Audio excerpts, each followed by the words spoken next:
I'm going to be teaching you how to make banana bread. So, first of all, pull up our sleeves and wash our hands.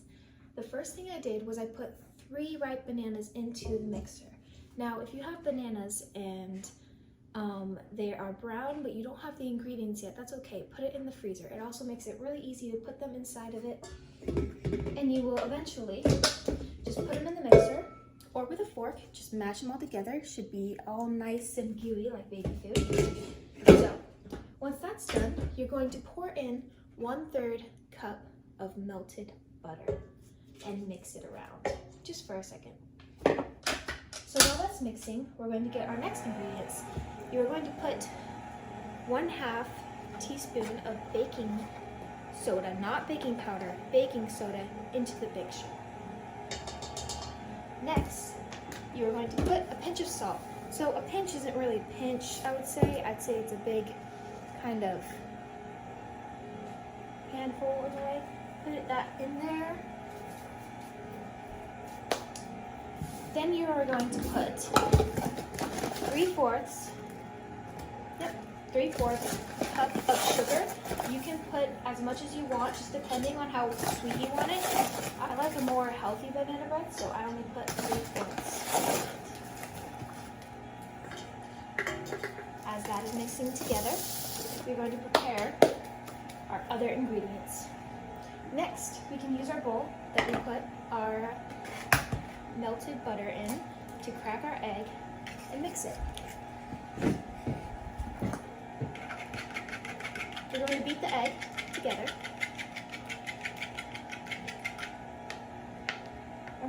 Once it's all beaten together, you're going to add it to the mixer. After that, you're going to add 1 teaspoon of vanilla extract.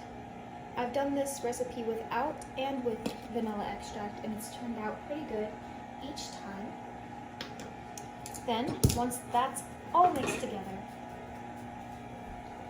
we are going to wait a couple seconds and spray our pan.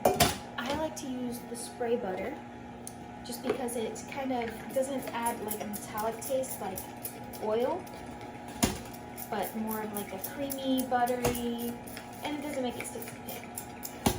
So once we have that sprayed, we're going to add our flour. You're going to have 1 1/2 cups of flour added to this recipe.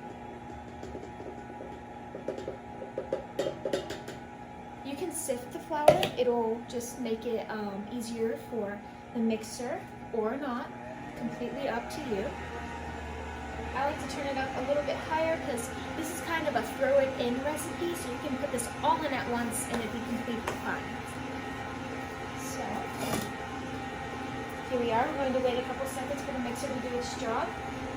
And you're going to turn it down and scrape the sides of the mixer, just to make sure we can incorporate all the ingredients and not have any flour wasted. So we're going to let that mix for a little bit longer.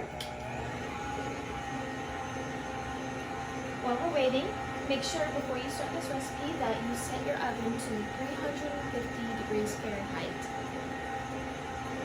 Okay, looks like it's done mixing. We're going to scrape this off. Make sure we get everything out of this we can. Awesome.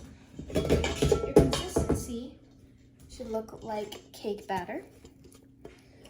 Now what we're going to do is we're going to put it into our pan.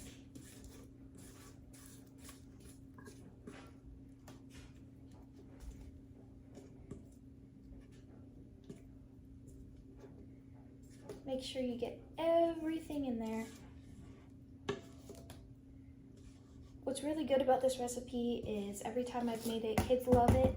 So I know a lot of kids are picky about eating brown bananas and they could go to waste. So you can put this together for your kids. An easy breakfast that my mom used to make for us all the time. So once we have all of our batter into our little tray, it should look like this. Now with banana bread, what's awesome about it is you can add anything you want into banana bread. You can add chocolate chips, you can add nuts, you can add anything. So we're going to cook that for 55 to 65 minutes, and the sweet spot I would say is about an hour. So then you stick a knife or a toothpick into it and see if it's done. I pre-baked one, so you can see the end result. This is my lovely banana bread.